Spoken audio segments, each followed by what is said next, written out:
You are married to a woman of your tribe despite being in Russia for 30 years. Should we marry from other tribes or seek out our own people wherever we go due to language, culture, and understanding?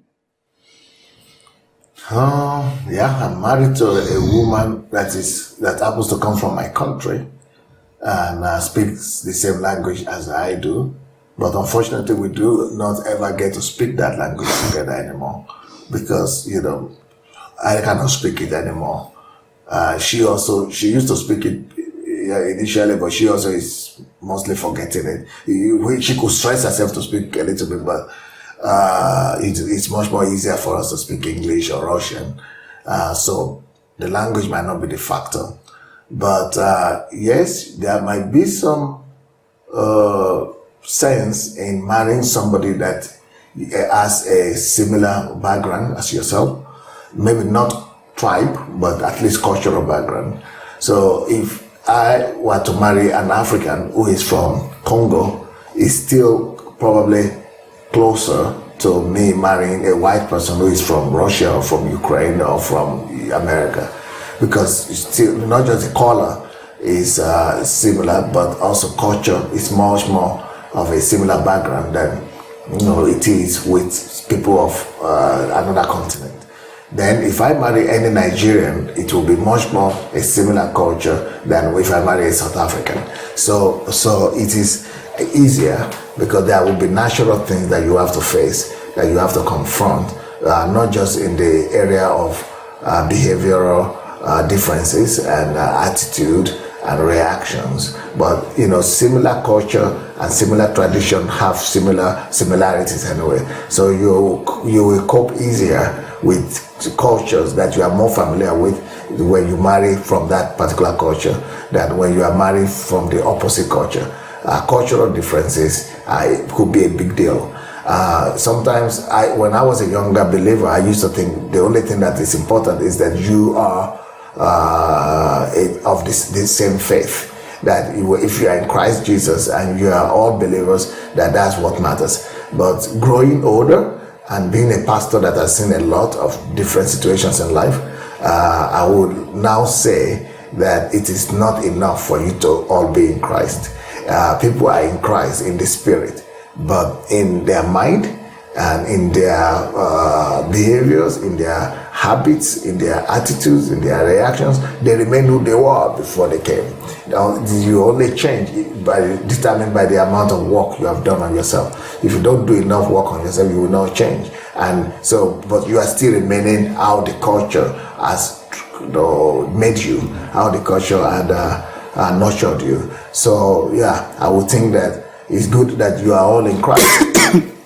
That you are all in Christ, but besides that, it might be easier just for your relationship in the long run to marry somebody from a similar cultural background or tradition than if you are from the opposite culture. But it's not prohibited. If you are ready to pay the price of difference, you can still marry from other cultures and traditions, but still then you must know that you have to pay a greater price. You have to be willing to work hard on yourself, on your marriage, on your relationship. It must be harder than you had expected.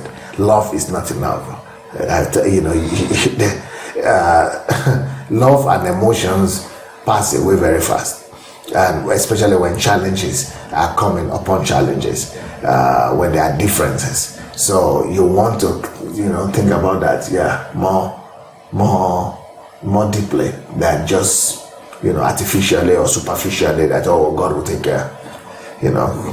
God might be there in your marriage, but I'm not sure He will take care. You need to take care.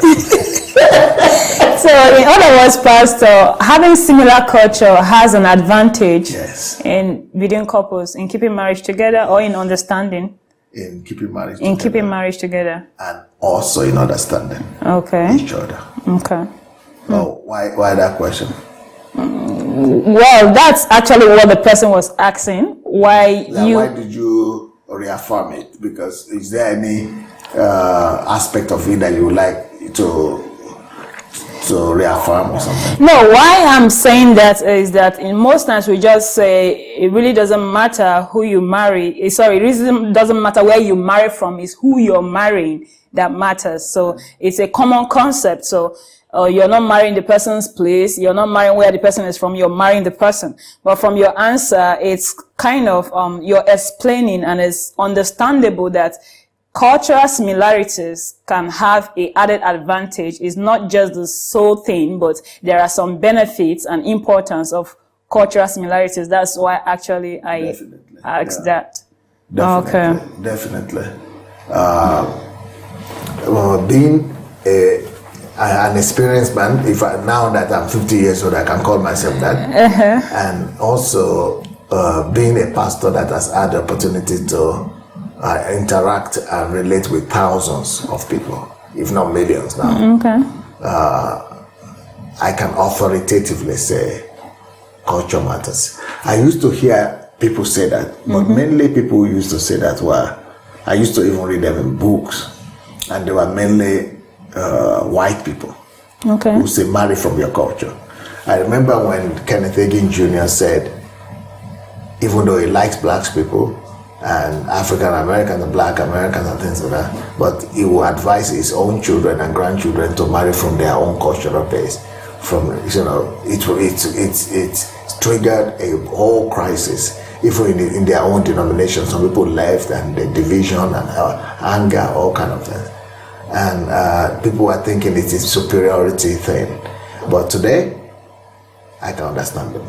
Okay. It's not because of racial prejudice, it's just because of the challenges that people will still face In marriage. when they are marrying people of diverse culture. Wow. It's not discrimination and it's not racism. But those days when I was younger, I used to think, it's because these people, white people, think they are superior, or it's because of their, their superiority complex, or they think we are inferior, or it's against the black people they are talking. But now I will say there is a lot of reason, and a lot of reason and logic in that.